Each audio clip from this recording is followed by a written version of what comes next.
Welcome. Today we shall be looking at the anatomy and physiology of the urinary system.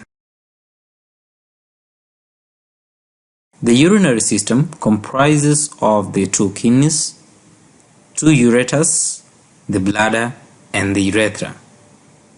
The kidney filters about 200 liters of blood daily, allowing toxins, metabolic waste, and excess ions to leave the body in form of urine. It also regulates volume and chemical makeup of the blood and maintains the proper balance between water, salts, acids, and bases. Other functions of the renal system include the production of renin and also activation of vitamin D. As we mentioned above, the urinary system also comprises of the urinary bladder, which serves as a temporary storage for urine. It also comprises of a paired ureter that transports urine from the kidneys into the bladder, and the urethra, which transports urine from the bladder out of the body. While looking at the kidney location and external anatomy, kidneys are bean-shaped and lie in the retroperitoneal position in the superior lumbar region and extend from the 12th thoracic vertebra to the 3rd lumbar vertebra. The right kidney is lower than the left one because it's crowded by the liver. The lateral surface of the kidney is convex and the medial surface is concave with a vertical cleft called the renal hilus. The hilus leads to the renal sinus. Ureters, renal blood vessels, lymphatics, and nerves enter and exit at the hilus.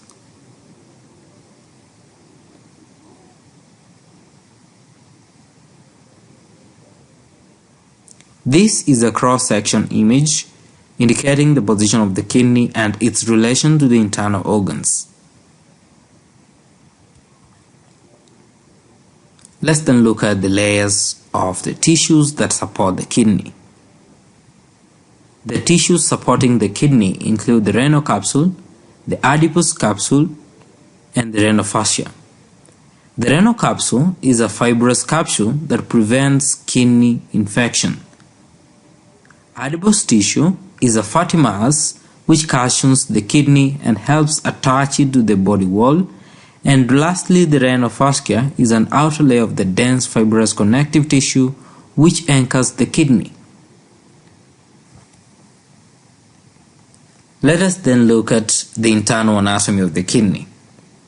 A frontal section shows three distinct regions.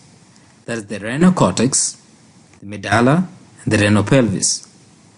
The cortex is the light-colored granular superficial region, and the medulla is an area that exhibits a cone-shaped medullary pyramids known as the renal pyramids, and these pyramids are made up of parallel bundles of urine-collecting tubules.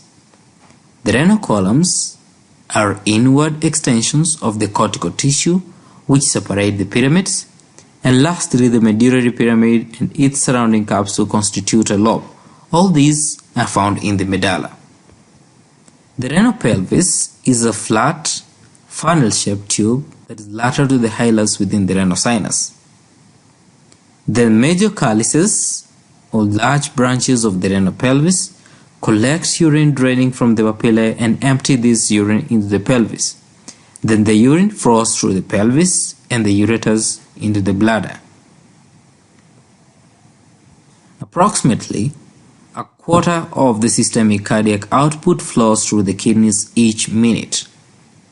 Arterial blood flow into and venous blood flow out of the kidneys follow similar paths, and the nerve supply to the kidney is via the renal plexus.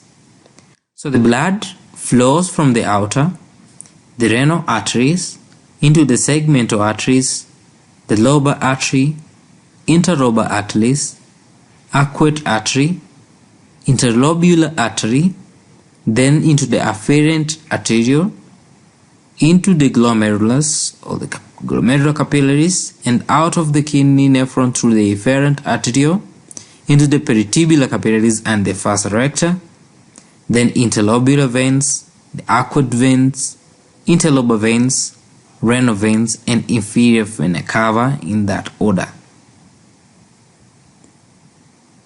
Let us look at the most important part of the kidney, known as the nephron.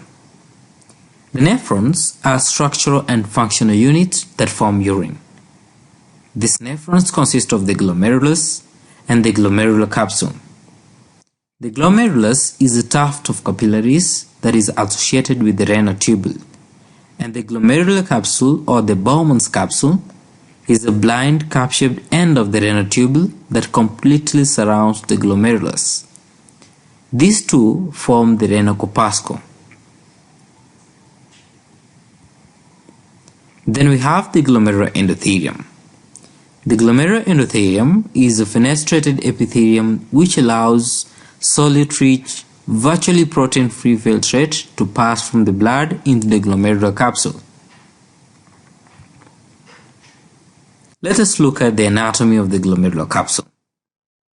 The external parietal layer of the glomerular capsule is a structural layer, and the visceral layer consists of modified, branching epithelial podocytes, and the extension of the octopus-like podocytes terminate into food processes. The filtration slits, or the openings between the food processes, allow filtrate to pass into the capsular space. The renal tubules.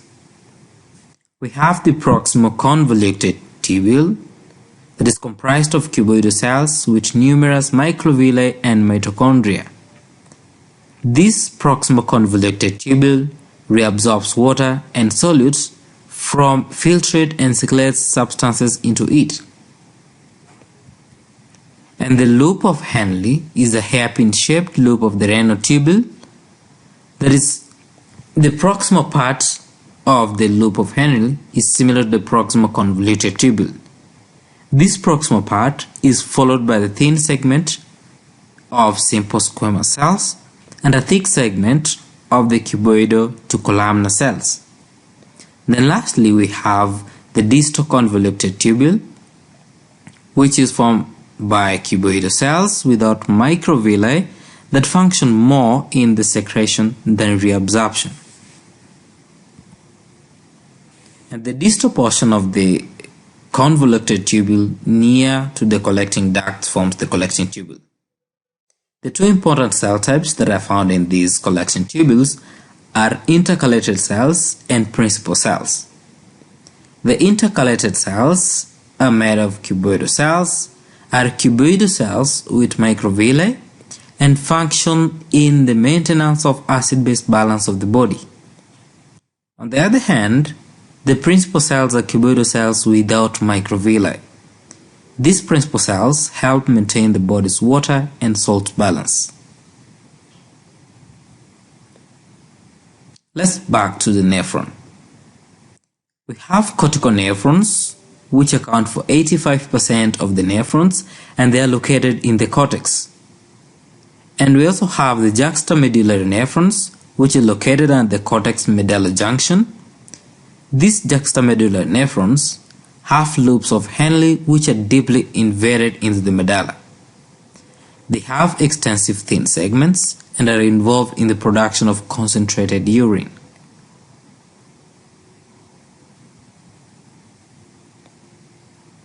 Every nephron has two capillary beds, the glomerulus and the peritubular capillaries. Each glomerulus is fed by an afferent arteriole and drained by an efferent arteriole. The blood pressure in the glomerulus is high because arterioles have high resistance. Arterioles are high resistant vessels, and afferent arterioles have a larger diameter than their efferent arterioles. The fluids and solids are forced out of the blood throughout the entire length of the glomerulus.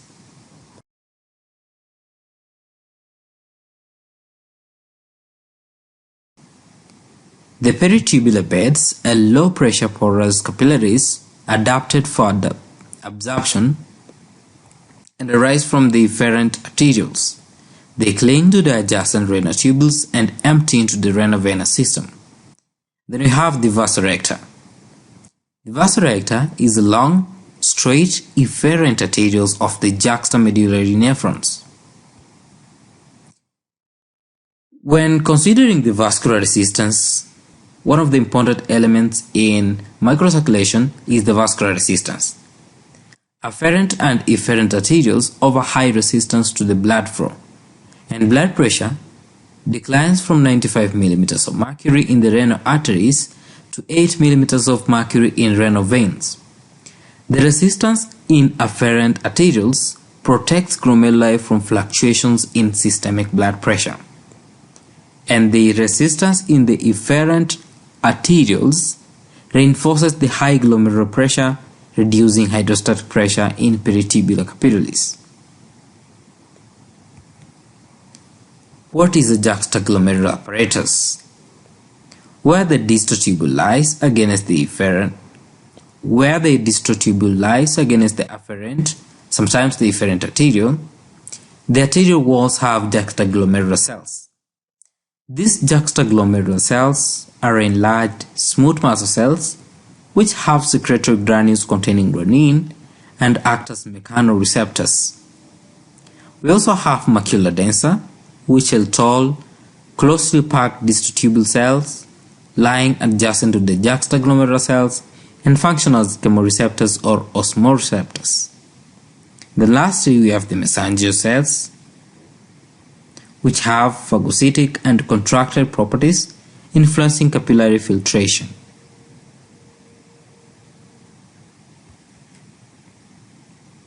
The filtration membrane. This filtration membrane is a filter that lies between the blood and the interior of the glomerular capsule. The filtration membrane is composed of three layers: the fenestrated endothelium, the visceral membrane, and the basement membrane. The fenestrated epithelium of the glomerular capillaries, the visceral membrane of the glomerular capsule, known as the podocytes, and the basement membrane composed of fused basal laminae of the outer layers. What are the mechanisms of urine formation? Urine formation and adjustment of blood composition involves three major processes known as glomerular filtration, tubular reabsorption, and secretion.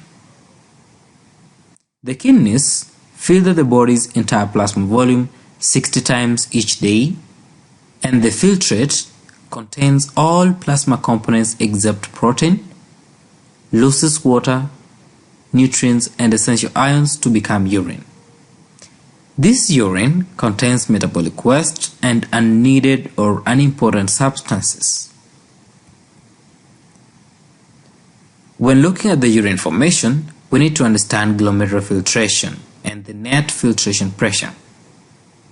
In glomerular filtration, the principles of fluid dynamics that account for tissue fluid in all capillary beds apply to the glomerulus as well.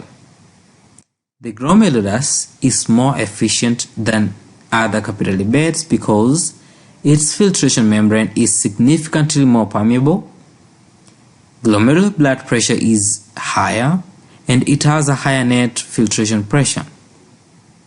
The plasma proteins are not filtered and are used to maintain oncotic pressure of the blood. What is the net filtration pressure? The net filtration pressure is the pressure that is responsible for the filtrate to form.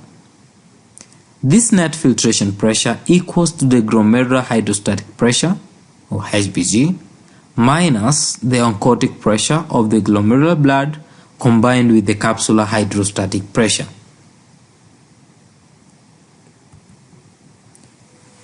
The total amount of filtrate formed per minute by the kidneys is known as glomerular filtration rate. So to define a glomerular filtration rate, we say it's the total amount of filtrate that is formed by a minute. The factors which govern filtration rate at the capillary bed are the total surface area that is available for filtration, the filtration membrane permeability, and the net filtration pressure. This glomerular filtration rate is directly proportional to the net filtration pressure, and changes in glomerular filtration rate normally result from the changes in glomerular blood pressure. How is the glomerular filtration regulated? If the glomerular filtration rate is too high, the needed substances in blood cannot be reabsorbed quickly enough and are lost in urine. And if this GFR is too low, everything is reabsorbed, including the waste that are normally disposed of. Therefore, it is so important for the body to be able to regulate this glomerular filtration. And the three mechanisms are in place to control this GFR. We have the renal autoregulation or the intrinsic system, the neurocontrols and hormonal mechanism of the renin, angiotensin, aldosterone system. Intrinsic controls. Under normal conditions, the renal autoregulation maintains a nearly constant glomerular filtration rate, and autoregulation entails two types of control, that is myogenic control and flow-dependent tubuloglomerular feedback. The myogenic control responds to the changes in the pressure in the renal blood vessels, and flow-dependent tubuloglomerular feedback senses the changes in the juxtaglomerular apparatus. On the other hand, in the extrinsic controls, when the sympathetic nervous system is at rest, the renal blood vessels are maximally dilated and autoregulation mechanisms prevail. When one is under stress, norepinephrine is released by the sympathetic nervous system, and epinephrine is also released by the adrenal medulla. This affects the afferent and efferent arterioles, whereby afferent arterioles constrict and the filtration is inhibited. The sympathetic nervous system also stimulates the renin-angiotensin mechanism. In the renin-angiotensin mechanism, this is a regulation mechanism that is triggered when the juxtaglomerular cells release renin. This hormone renin acts on angiotensinogen to release angiotensin 1. Then angiotensin 1 is converted to angiotensin 2 by angiotensin converting enzyme, and angiotensin 2 is known to cause arterial blood pressure to rise and stimulates the adrenal cortex to release aldosterone. As a result of aldosterone production, both systemic and glomerular hydrostatic pressure rises. The renin release is triggered by a reduced stretch in the granular juxtaglomerular cells, a stimulation of juxtaglomerular cells by activated macular denser cells, a direct stimulation of juxtaglomerular cells via beta-1 adrenergic receptors by the renal nerves, and angiotensin 2.